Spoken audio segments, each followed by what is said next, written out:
Hello viewers, আসসালামু আলাইকুম। আমি একটি মজার রেসিপি নিয়ে হাজির হলাম। আজকে আমার রেসিপিটির নাম হচ্ছে কোয়াব।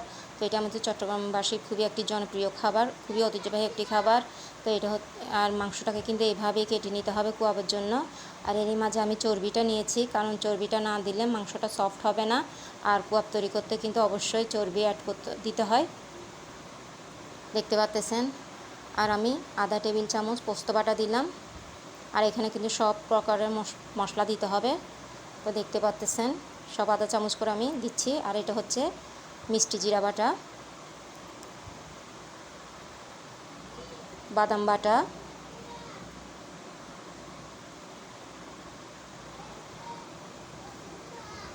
দেখতে পাচ্ছেন সরিষা বাটা, পেঁয়াজ বাটাটা একটু বাড়িয়ে দেব, দেখতে পাচ্ছেন 2 টেবিল চামচ দিলাম। চিকন জিরা বাটা,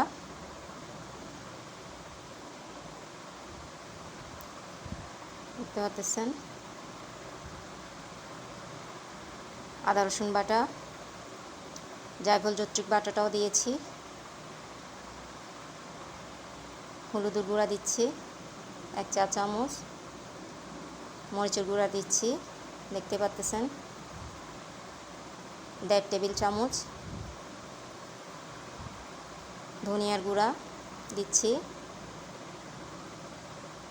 1.5 টেবিল চামচ, স্বাদ মতো লবণ দিচ্ছি,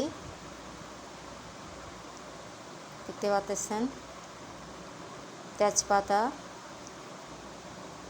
এলাচ। আর যেহেতু এখানে গরম মশলা সব দেওয়া আছে, তাই আমি মশলাটার পরিমাণটা একটু কমিয়ে দিলাম। এখানে আমি দারুচিনি দিলাম 1 টুকরা, তো আমি পানি দিচ্ছি। আর এগুলো দিয়ে কিন্তু সিদ্ধতে দিয়ে দিতে হবে, আর এখানে কোনো তেল লাগবে না।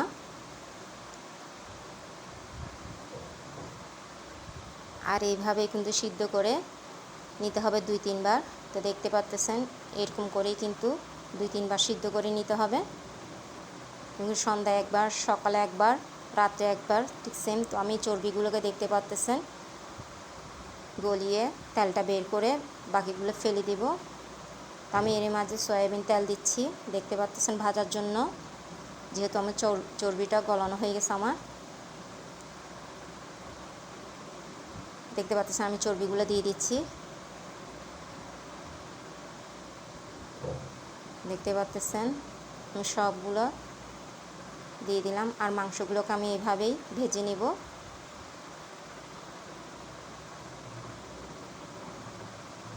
আর এভাবেই কিন্তু ভেজে নিয়ে আপনার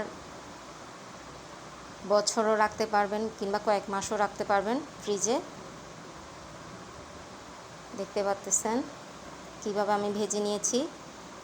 আর যাদের ফ্রিজ নেই তারা তো 1 দিন পর 2 দিন পর ভেজে নিতে হবে আবার। তো দেখতে পাচ্ছেন মাশাআল্লাহ আমার কোয়াবটা তৈরি হয়ে গেল।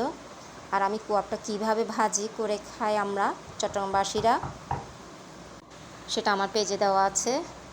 আর এগুলোকে আমি 4 পিস করে পলি করব, এবং তেলগুলো আমি যে তেলগুলোর মধ্যে ভেজে নিয়েছি সেই তেলগুলো পলির মধ্যে অল্প অল্প করে দিয়ে দিব। তো দেখার জন্য সবাইকে ধন্যবাদ।